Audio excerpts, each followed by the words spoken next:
আপনারা বসুন, দয়া করে বসুন। বসুন, দয়া করে বসুন। আপনারা বসুন সবাই। ধন্যবাদ। স্নেহের ছোট ভাই পার্থ। বিসমিল্লাহির রহমানির রহিম। শ্রী শ্রী জন্মাষ্টমী উদযাপন পরিষদ বাংলাদেশের দ্বিবার্ষিক সম্মেলন উপলক্ষে আয়োজিত আজকের এই অনুষ্ঠানের সম্মানিত সভাপতি জনাব প্রদীপ চক্রবর্তী, অনুষ্ঠানের মঞ্চে উপস্থিত বাংলাদেশ জাতীয়তাবাদী দল বিএনপির সম্মানিত স্থায়ী কমিটির সদস্য জনাব আমির খসরু, উপস্থিত চট্টগ্রাম মহানগরের মেয়র ডক্টর শাহাদাত, উপস্থিত আমাদের বাংলাদেশ জাতীয়তাবাদী দলের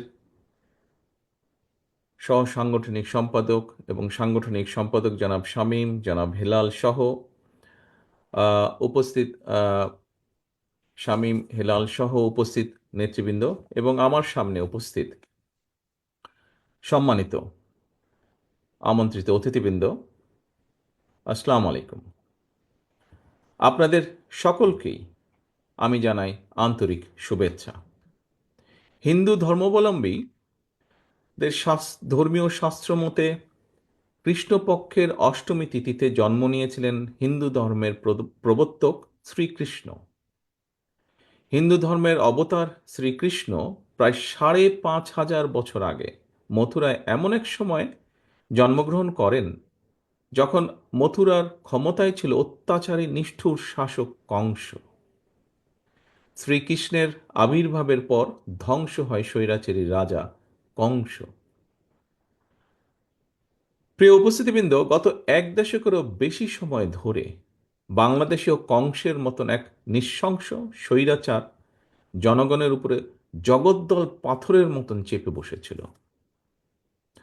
দল, মত, ধর্ম, বর্ণ নির্বিশেষে গণতান্ত্রিকামী বীর জনতার গণ অভ্যুত্থানে গত বছরের ৫ই আগস্ট বাংলাদেশ ছেড়ে পালায় সেই কংসরূপী এক নৃশংস গণহত্যাকারী স্বৈরাচার। প্রিয় উপস্থিতিবৃন্দ, স্বৈরাচার পালালেও গণতন্ত্র কিন্তু এখনো সংখ্যামুক্ত নয়। অন্তর্বর্তীকালীন সরকারকে ব্যর্থ করে দেওয়ার ষড়যন্ত্র কিন্তু ক্রমাগত অব্যাহত রয়েছে। পলাতক স্বৈরাচারের যে দোসর, এরা নানা কৌশলে পুনরায় কিন্তু মাথা চাড়া দিয়ে ওঠার অপচেষ্টায় প্রতিনিয়ত লিপ্ত। জনগণের প্রত্যক্ষ ভোটে নির্বাচিত জনপ্রতিনিধিদের দ্বারা জনগণের প্রতি দায়বদ্ধ সংসদ এবং সরকার যতক্ষণ না গঠিত হবে ততক্ষণ পর্যন্ত কিন্তু গণতন্ত্র ঝুঁকি মুক্ত নয়। সনাতন ধর্মের প্রিয় ভাই ও বোনেরা, চট্টগ্রামের জে এম সেন হল প্রাঙ্গণে আজকের এই দ্বিবার্ষিক সম্মেলনে জন্মাষ্টমী উদযাপন পরিষদের সাবেক এবং বর্তমান নেতৃবৃন্দ ছাড়াও এখানে উপস্থিত রয়েছেন বিভিন্ন মঠ মন্দিরের সাধু, সন্ন্যাসী, মহারাজ এবং সনাতন ধর্মের অনুরাগীগণ। এই অনুষ্ঠানে আপনারা আমাকে যে আমন্ত্রণপত্র দিয়েছেন সেখানে ১৫ লাইনের যে আমন্ত্রণপত্র, এই আমন্ত্রণপত্রে আপনাদের উল্লিখিত দুটো লাইন আমি আপনাদের মাধ্যমে বাংলাদেশের সনাতন ধর্মের অনুসারীদের উদ্দেশ্যে কয়েকটি কথা বলতে চাই। যদিও সেই কথার কিছুটা প্রতিধ্বনি জনাব আমির খসরু সাহেব ওনার বক্তব্যেও বলেছেন, আমি তারপরে উল্লেখ করতে চাই। সেই চিঠিটিতে আমন্ত্রণপত্রে লেখা আছে, গত ১৭ বছর সংগঠনটিকে রাজনৈতিকভাবে ব্যবহার করা হয়েছে। সাধারণ সনাতনীরা সেটি এখন বুঝতে পেরেছেন এবং নতুনভাবে এই সংগঠনকে পুনর্গঠন করার সিদ্ধান্ত নিয়েছেন। এই দুটি লাইনকে কেন্দ্র করেই আমি কথাগুলো বলতে চাই, যার প্রতিধ্বনি অবশ্য এর ভিতরেই আমির খসরু সাহেব ওনার বক্তব্যে বলেছেন আংশিকভাবে। গত ১৭ বছর আপনাদেরকে রাজনৈতিকভাবে ব্যবহার করা হয়েছে। সত্যিকার অর্থেই এই গভীর সত্যটি যদি আপনারা অর্থাৎ সনাতনী ধর্মের অনুসারীগণ বুঝতে পেরে থাকেন, অবশ্যই এটি আপনাদের জন্য একটি গুরুত্বপূর্ণ উপলব্ধি।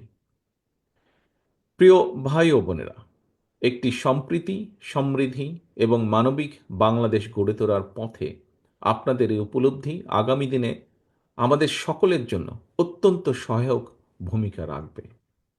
আমাদের সকলেরই জেনে রাখা প্রয়োজন, রাষ্ট্র এবং সমাজে নিরাপদ বসবাস নিশ্চিত করতে কোনো দলীয় পরিচয় আবদ্ধ থাকা কারো জন্যই জরুরি নয়। কে সংখ্যাগুরু, কে সংখ্যালঘু, জনগোষ্ঠীর সদস্য শুধুমাত্র এই পরিচয় রাষ্ট্র এবং সমাজে একজন নাগরিকের নিরাপত্তা নিশ্চিতের গ্যারান্টি কিন্তু হতে পারে না। পলাতক যে স্বৈরাচারের বর্বর শাসনামল ছিল, সেই শাসনামলে মাসের পর মাস, বছরের পর বছর যাদেরকে আয়নাঘরের নির্জন অন্ধকারে প্রতিনিয়ত মৃত্যু আতঙ্কে কাটাতে হয়েছে, তাদের সবাই কিন্তু কথিত সংখ্যাগুরু জনগোষ্ঠীর সদস্য। কিন্তু তাদের এই পরিচয়, তাদের সম্মান এবং নিরাপত্তা কিন্তু নিশ্চিত করতে পারেনি। তাদের এই পরিচয় একটি রাষ্ট্র এবং সমাজে গণতন্ত্র, ন্যায় বিচার এবং আইনের শাসন রয়েছে কিনা সেটি সবচাইতে গুরুত্বপূর্ণ। রাষ্ট্রে যদি আইনের শাসন না থাকে, আপনি, আমি, আমরা অর্থাৎ সংখ্যালঘু কিংবা সংখ্যাগুরু কেউ আমরা নিরাপদ নই। সংখ্যালঘু কিংবা সংখ্যাগুরু, দল, মত, ধর্ম, বর্ণ নির্বিশেষে প্রতিটি নাগরিকের নিরাপত্তার জন্য রাষ্ট্রে আইনের শাসন প্রতিষ্ঠার কোনোই বিকল্প নেই। একমাত্র আইনের শাসনই যে কোনো মানুষের নিরাপত্তা নিশ্চয়তা দিতে পারে। প্রিয় সনাতনী সম্প্রদায়ের ভাই ও বোনেরা, বিতাড়িত পলাতক স্বৈরাচারের সময় গত ১.৫ দশকে দেশের সংখ্যালঘু সম্প্রদায় কিংবা তাদের ধর্মীয় স্থাপনা অথবা বসত বাড়িতে হামলার ঘটনাগুলো যদি আমরা পর্যালোচনা করি, তাহলে দেখব হাতে গোনা ২-১টি ঘটনা ছাড়া বাংলাদেশের সংখ্যালঘু কেন্দ্রিক অধিকাংশ হামলার ঘটনা কিন্তু কোনো ধর্মীয় কারণে হয়নি। প্রত্যেকটা ঘটনা নিবিড়ভাবে তদন্ত করলে স্পষ্ট হয়ে যাবে। এখানে আমাদের পুলিশ বাহিনীর একজন সদস্য আছেন, জনাব মাহফুজ। ওনাদের কাছে এই ইনফরমেশনগুলো অবশ্যই আছে। আমরা যদি অধিকাংশ ঘটনাগুলোর নেপথ্যে যে দেখি, আমরা ঘটনাগুলো যাচাই বাছাই করে দেখি, তাহলে আমরা দেখব এই ঘটনাগুলোর নেপথ্যে ছিল অবৈধ লোভ লাভের জন্য দুর্বলের উপরে সবলের হামলা কিংবা অসৎ রাজনৈতিক উদ্দেশ্য। সেজন্যই আপনাদের প্রতি আহ্বান, আপনাদের ধর্মীয় পরিচয়কে ভবিষ্যতে আর যাতে কেউ নিজেদের হীন স্বার্থে ব্যবহার করতে না পারে, সে ব্যাপারে আপনাদেরকে সতর্ক থাকার জন্য আমি বিনীত আহ্বান জানাই। সংখ্যালঘু কিংবা সংখ্যাগুরু এটি কোনো একটি দেশের জনসংখ্যার চরিত্র বৈশিষ্ট্য নির্ণয়ের জন্য কেবল একটি শব্দ মাত্র, এর চেয়ে বেশি কিছু নয়। এই বাংলাদেশে ধর্ম বর্ণ নির্বিশেষে বাঙালি অবাঙালি, বিশ্বাসী অবিশ্বাসী কিংবা সংশয়বাদী, বাংলাদেশের প্রতিটি নাগরিকের একমাত্র গর্বিত পরিচয়, আমরা বাংলাদেশী। এই বাংলাদেশ আপনার, আমার, আমাদের সবার, বাংলাদেশের প্রতিটি নাগরিক সকল ক্ষেত্রে সম অধিকার ভোগ করবে। এটাই বিএনপির নীতি, এটাই বিএনপির রাজনীতি। উপস্থিত প্রিয় ভাই বোনেরা, সবশেষে আমি বলতে চাই, আমি ব্যক্তিগতভাবে বিশ্বাস করি আপনার, আমার, আমাদের দল বিএনপি বিশ্বাস করে দল মত ধর্ম দর্শন যার যার, রাষ্ট্র কিন্তু সবার, ধর্ম যার যার, নিরাপত্তা পাবার অধিকার সবার। সুতরাং একটি নিরাপদ বাংলাদেশ গড়ার জন্য আমাদের সবার সামনে আগামী জাতীয় নির্বাচন একটি বড় সুযোগ। আমি আবারও বলছি, একটি নিরাপদ বাংলাদেশ গড়ার জন্য আমাদের সবার সামনে আগামী জাতীয় নির্বাচন একটি বিরাট বড় সুযোগ।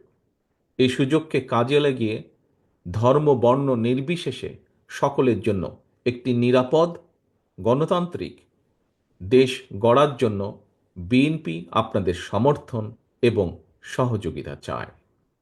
পরিশেষে আবারও আপনাদের দ্বিবার্ষিক সম্মেলনের সাফল্য কামনা করে আমার বক্তব্য শেষ করছি। আপনাদের সকলকে আন্তরিক ধন্যবাদ। আল্লাহ হাফেজ। বাংলাদেশ জিন্দাবাদ। বাংলাদেশ জাতীয়তাবাদী দল জিন্দাবাদ।